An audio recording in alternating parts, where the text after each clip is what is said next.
हमारे वास्ते सपना सलौना बन गई अम्मा, ज़मीं पर लेट कर अक्सर बिछौना बन गई अम्मा, रुला देती है अब भी याद उन बचपन के मेलों की, खिलौने दे ना पाई तो खिलौना बन गई अम्मा। नमस्कार साथियों, मेरा नाम है शकुन रघुवंशी और आप हमें देख रहे हैं whitemirchi.com के डिजिटल प्लेटफॉर्म पर। आज आप कहेंगे कि एक फ्रेम के अंदर दो रघुवंशी आपको मिलने वाले हैं। पूरी दुनिया में भारत और फरीदाबाद का परचम लहराने वाले, अपनी बुलंद आवाज़ से वो दास्तां कहलाने वाले, जिन दास्तानों को कहने में लोगों को झिझक होती है, वो हज़ारों हजार लोगों के मंच पर खड़े होकर सहज बयानी कर देते हैं।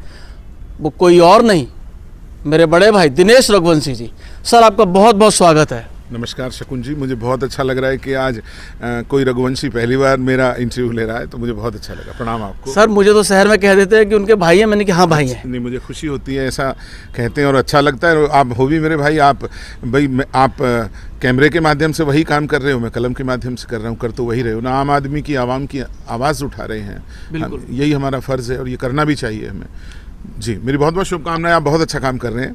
आपका माँ पर लिखे हुए मुक्तक पूरी दुनिया में धूम मचाते हैं, उनके संकलन भी हमने पढ़े हैं। जी जी। माँ पर आए उससे पहले मुझे बताइए कि जब माँ ने जन्म दिया वो कहाँ दिया, वो एक कहानी कैसी थी, गांव की कहानी? गांव की बात यह है शकुन जी, मैं ज़िला बुलंदशहर उत्तर प्रदेश में एक बहुत छोटे से गांव में जन्मा। 26 अगस्त 1967 को मेरा जन्म हुआ और मेरे जन्म के मात्र 2 साल और 2-3 महीने बाद मेरे पिताजी एक दुर्घटना में चले गए। उस वक्त मेरी माँ की उम्र भी ज़्यादा नहीं थी, 19 साल मात्र थी, और मेरा छोटा भाई जो पिताजी के जाने के 7 महीने बाद दुनिया में आया। तो एक तरह से ये कह सकते हैं कि बड़ी दर्द भरी कहानी है और यही पूरी ज़िंदगी, ये थोड़ी पता था कि यही आगे चल के कविताओं में सुनानी है। जैसा भी उसने दिया, बड़ा संघर्ष में जीवन रहा। उसके बाद में प्राथमिक शिक्षा गांव से ही ली 5वीं क्लास तक, और उसके बाद में मेरे मामा जी मोदी नगर के पास एक गांव के थे, वहां गया। 6ठी 7वीं में किसी ने नहीं पढ़ाया, मतलब ये आज कैमरे के सामने बोल रहा हूं मैं। 6ठी 7वीं में एक साधु की कुटिया में पढ़े थे हम, और 8वीं क्लास में मोदी इंटर कॉलेज में दाखिला मिला। 12वीं करते करते वहाँ से फिर समस्याएँ ऐसी थी कि आप अपना काम करिए, खर्च चलाइए।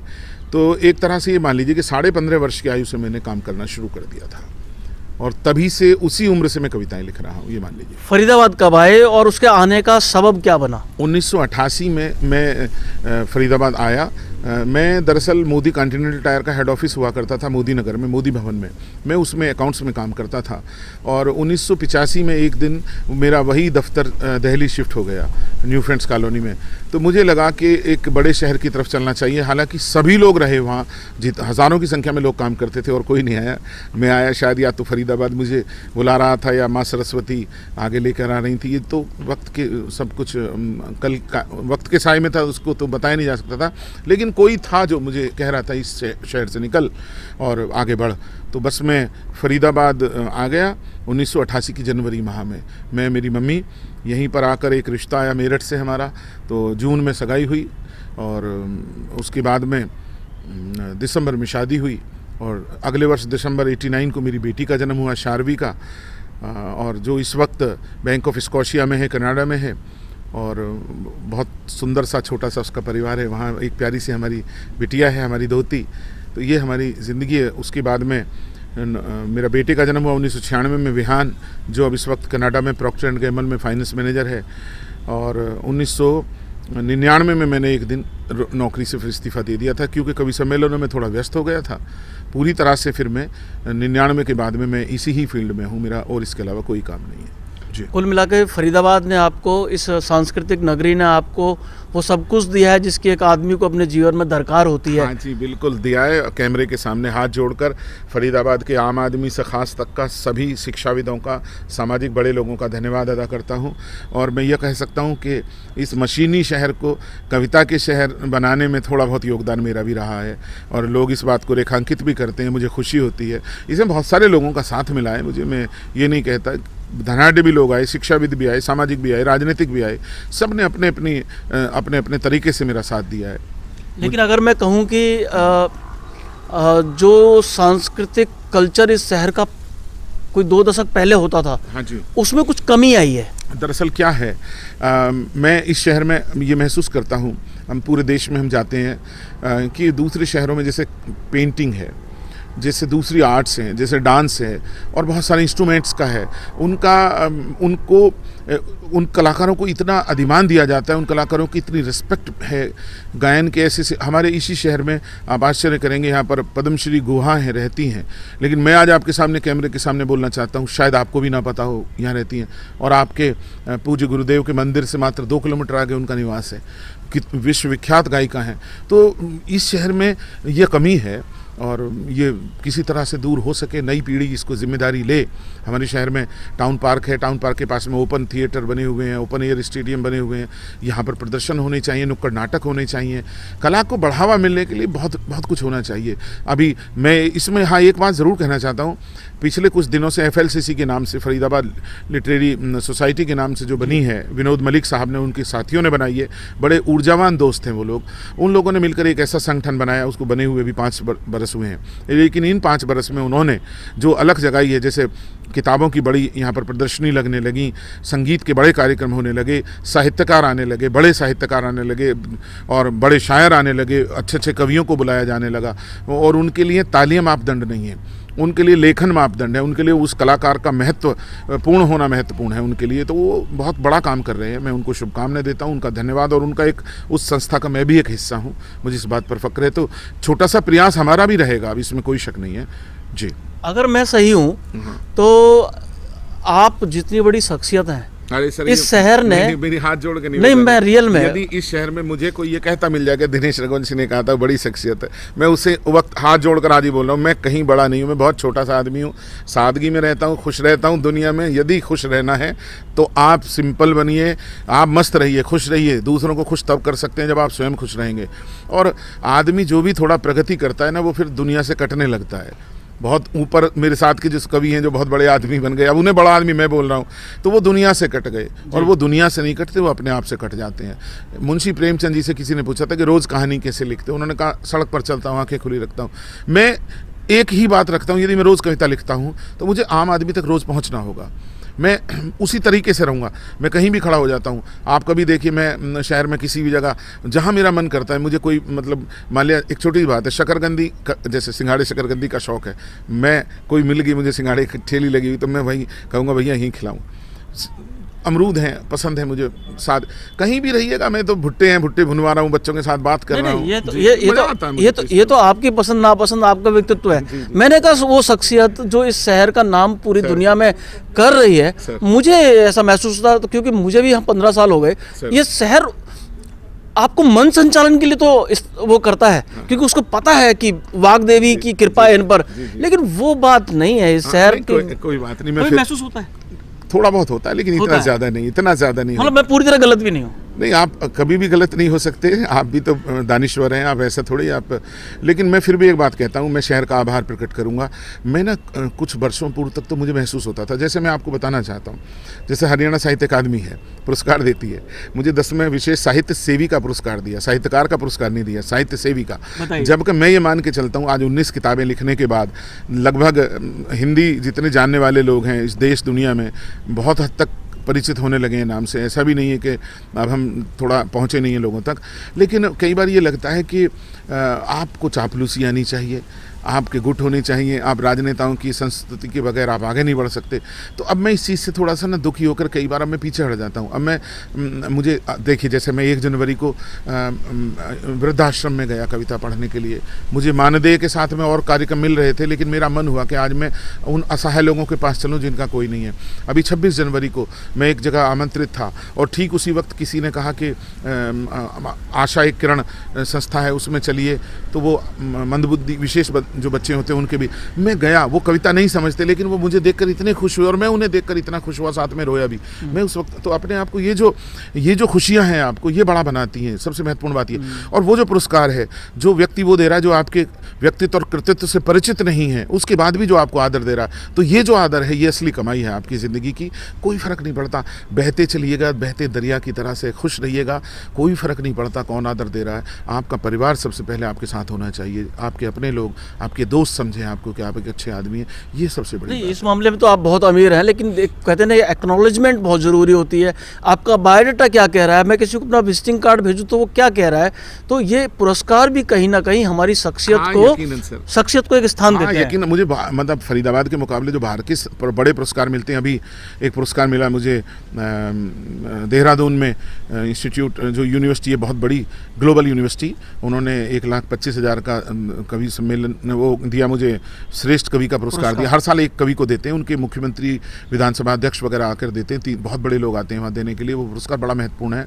मुझे ग्वालियर में मिला, शब्द सारथी सम्मान शाहदरा में मिला, और मिलते रहते हैं पुरस्कारों की तो कोई गिनती नहीं है। मुझे लगे गिनने पे आ जाऊँ तो 500 से ज़्यादा पुरस्कार मिले, लेकिन फरीदाबाद की जहाँ तक बात है, यहाँ इस तरह के पुरस्कारों का चलन नहीं है। मुझे बताइए, आप इस समय जो माहौल चल रहा है, राजनीतिक माहौल है, सांस्कृतिक माहौल है, आपने अभी कल भी वो कुछ खास लिखा था, हाँ। उस पर बताइए कुछ रोशनी आपके सब। देखिए, मैं एक बात कहना चाहता हूँ कि अभी मैं पूरे देश, पूरे फरीदाबाद और पूरे देश से और पूरे समाज से एक अपील करना चाहता हूँ। हम राजनीतिज्ञ को किसी भी चीज़ के लिए दोषी ठहराने लगते हैं, लेकिन वही जब हमारा अपना रोल आता है, हम उस वक्त दड़बे में घुस जाते हैं, हम अपने खोल में कवर आवरण ओढ़ लेते हैं, हमारे कई चेहरे बदल जाते हैं। हम जैसे हैं वैसे क्यों नहीं रहते? हमें जो चीज़ नापसंद है उसकी नापसंदगी के बारे में अपनी राय रखें, जो चीज़ सही हो सकती है उसके बारे में आईना दिखाने का काम करें। हम उस वक्त दलों में बढ़ जाते हैं, जातियों में बढ़ जाते हैं, खेमों में बढ़ जाते हैं। मैंने तो कल लिखा मैंने ऐसी बैठे हुए कि कलम से जो भी लिखा है वो ज़ख्मों की निशानी है, किसी मजलूम के आंसू की जिसमें एक कहानी है। तुम्हारे दुख उठाए हैं, उठाता भी रहूँगा, पर तुम्हारे हिस्से की आवाज़ तो तुमको उठानी है। जी। तो मैंने कल एक ही संदेश दिया। देखिए, परसों मैंने जो कहा गया, अब मैं रोज़ लिखता हूँ, परसों वो देश में कि साहब LIC में का पैसा बर्बाद हो गया। LIC किसकी? आम आदमी की। कोई बड़ा आदमी सुना है आपने? कोई धन कुबेर सुने हैं आपने कि ये LIC में इन्वेस्ट करते हैं, LIC के पैसे से इनके बच्चों की शादियाँ होंगी? मेरा फ़र्ज़ बनता है। तो मैंने उस दिन कहा कि तमाशा देखना ही रह गया बस काम जनता का, नहीं समझें कभी ये दर्द सब हुक्काम जनता का, समझने और समझाने के सबके तर्क हैं, लेकिन जो पैसा गया है ये गया है आम जनता का। तो मैं एक आवाज़ बनता हूँ जनता की, मुझे अच्छा लगता है। सुन लीजिए जो मैंने लिखा, और मैं रोज़ ही लिख लेता हूँ। मैंने लिखेगा, देखिएगा आपको अच्छा हो। ये अब पूरे इसमें देश में सनातन की बात हो रही है। सनातन कभी ख़त्म नहीं होगा। सनातन कौन सा धर्म है? जो आदिकाल से था और आदिकाल जो रहेगा, हमेशा अनंत तक रहेगा। सनातन वो है। सनातन का मायना पाखंड नहीं है, सनातन का मतलब झूठ नहीं है, सनातन का मतलब किसी को गलत राह दिखाना नहीं है। मैंने लिखा, अब देखिए इसको किस तरह जोड़ा मैंने, कि ज़मीं से धंसते शहरों को बचाकर कोई दिखलाए, ज़मीं में धंसते शहरों को बचाकर कोई दिखलाए, मिटे नफ़रत दिलों में कोई ऐसा पाठ सिखलाए, चमत्कारी यहाँ भूखों को रोटी क्यों नहीं देते, किसी के पास इस प्रश्न का उत्तर तो बतलाए। मैं पूछना चाहता हूँ कि ये क्यों नहीं होती? आज वो छोड़ देते हैं अपराधियों को अपनी सुविधाओं के लिए। बोलना शुरू करिए इस चीज़ पर। ये चीज़ नहीं होनी चाहिए इस देश को। यदि विश्वगुरु बनाना, विश्वगुरु जैसी एक तो कोई उपाधि नहीं है। हम अपने आप में ही महामंडित करते रहते हैं कि हम विश्वगुरु हैं। विश्वगुरु हम नहीं हैं। पिछले कितने बरस हो गए हिंदुस्तान में कोई रिसर्च नहीं हुई है। विज्ञान से बनेंगे विश्वगुरु। आज याद रखिएगा, आज विज्ञान की ज़रूरत है। आज ये जो एटमी वातावरण बन चुका है, जिसमें दुनिया कहाँ से कहाँ, आप देखिए 8 महीने हो गए, यूक्रेन छोटा सा देश है लेकिन डटकर सामना कर रहा है वो, लेकिन शक्ति पर ही कर रहा है। आज हथियारों की लड़ाई है। तो इसके लिए विज्ञान आपको मजबूत बनाता है। विज्ञान का मतलब शिक्षा रहेगी तो शिक्षा की वजह से आदमी रोजगार देने में भी सक्षम होंगे, रोजगार लेने में भी सक्षम होंगे। अब अशिक्षित रहकर कौन से समाज का निर्माण करने जा रहे हैं आप? तो मैं यही कहना चाहता हूँ। मैं एक बहुत छोटा सा कवि, बहुत छोटा सा कलमकार हूँ। मेरे शहर के राजनीतिक जो भी नुमाइंदे, आज हम फरीदाबाद की बात कर रहे हैं, कम से कम सरकारी स्कूल जो बंद होते जा रहे हैं उनको बचाइए। अभी पिछले दिनों सराय के स्कूल में बच्चियों ने प्रदर्शन किया कि शिक्षक नहीं है इंग्लिश और विज्ञान के, शिक्षकों का बंदोबस्त कराइए। ये जिम्मेदारी आपकी बनती है। मात्र सड़क ठीक कराना ही जिम्मेदारी नहीं है आपकी। इसके लिए तो पार्षद बहुत हैं, यदि वो अपनी जिम्मेदारी निभाएं। लेकिन आप कम से कम, आपसे अपील करना चाहता हूँ, हमारे जितने भी बड़े हमारे विधायक और हमारे सांसद मंत्री हैं, ये कम से कम शिक्षा पर ध्यान दें। शहर के उद्योग, नए लोग आते हैं, उद्योग जगत में एक अंधकार सा छाया हुआ है। नया आदमी उद्योग नहीं लगाता। आज मैं अपने बेटे की बात करता हूँ। मेरे बेटे ने बड़ी अच्छी एजुकेशन ली, काम किया। जैसे ही वो उसको लगा वो इस देश को पलायन करके इस देश से निकल गया, वो आगे 2 लाख एप्लीकेशन लगी हुई है आज दुनिया के देशों में जाने के लिए, यहाँ से जाने के लिए। हमारे युवा लोग जा रहे हैं। युवा लोग रहेंगे, यहाँ रहकर काम करेंगे, तभी तो 10 लोगों को काम मिलेगा। तो सबसे बड़ी ज़रूरत है देश को रोज़गार उन्मुख बनाने की, किसानों की समस्याएं ना हो, किसानों को फसल दुगनी हो गई, दाम दुगने हो गए। भाई आपके सामने है, ना तो फसल दुगनी हो रही, ना दाम दुगने हो रहे, 10 रुपये गन्ने की कीमत बढ़ा रहे हो। आप अपने किसान को मजबूत करिए। आपकी दुनिया के राजनेताओं की रैलियों में कहीं सुना है आपने कि इतना पैसा खर्च होता है? हमारे देश की एक राजनेता की रैली में 20-20 दिन तो तैयारियों में लगते हैं, तो इन्हें कौन आईना दिखलाएगा? मैंने तो लिखा था उस दिन कि धन लगता है रैली में, कहाँ से किससे आता है, किसी में है अगर गैरत तो ये इस प्रश्न का उत्तर तो बतलाए। मैं तो लिखता रहता हूँ ये चीज़ें। किसानों के लिए मैंने लिखा सर। मैं आपको 4 मुक्तक ज़रूर सुनाना चाहता हूँ, सुनिए। इन 4 मुक्तकों में आज की आवाज़ भी है। और शकुन भाई, एक पत्रकार के नाते मैं आज आपके इस चैनल को भेंट करना चाहता हूँ, आपके चैनल के माध्यम से शहर को भेंट करना चाहता हूँ कि उजाले ढूंढ कर लाओ बहुत गहरा अंधेरा है। उजाले ढूंढ कर लाओ बहुत गहरा अंधेरा है, अहम ने आदमियत को बुरी तरह से घेरा है। भुला सब भेद आपस के, तिरंगे की कसम तुझको, वतन जितना ये मेरा है वतन उतना ही तेरा है। ये कहने की ज़रूरत है। धुआं नफरत का उठता है, कहीं इंसान मरता है, कहीं पर राम मरता है, कहीं रहमान मरता है। सहारा धर्म का लेकर मज़हब को फूंकने वालों, तुम्हें क्या पता हर बार हिंदुस्तान मरता है। मैं अपील करना चाहता हूँ, इस हिंदुस्तान को जो दिनों दिन कमज़ोर होता जा रहा है, इसको बचाइए। विकास ज़रूरी है शहर में, लेकिन विकास किसी भी रूप में मानवता का दुश्मन बनकर आए तो स्वीकार नहीं होना चाहिए। आज पहाड़ दरक रहे हैं, अभी कर्णप्रयाग के बारे में खबरें आ रही हैं, तो कौन करेगा इन बातों पर? इन बातों पर गौर करिए। दुनिया क्या कर रही है? पाकिस्तान में आटा महंगा हो गया, वहाँ क्यों जा रहे हैं? 45 रुपये किलो अपने देश में हो गया, इसकी बात करिए ना। वहाँ की बात क्यों कर रहे हैं हम? क्यों कर रहे हैं वहाँ की बात? तो मैं अपील करना चाहता हूँ, थोड़ा सा किताबों की दुनिया में झांकिए।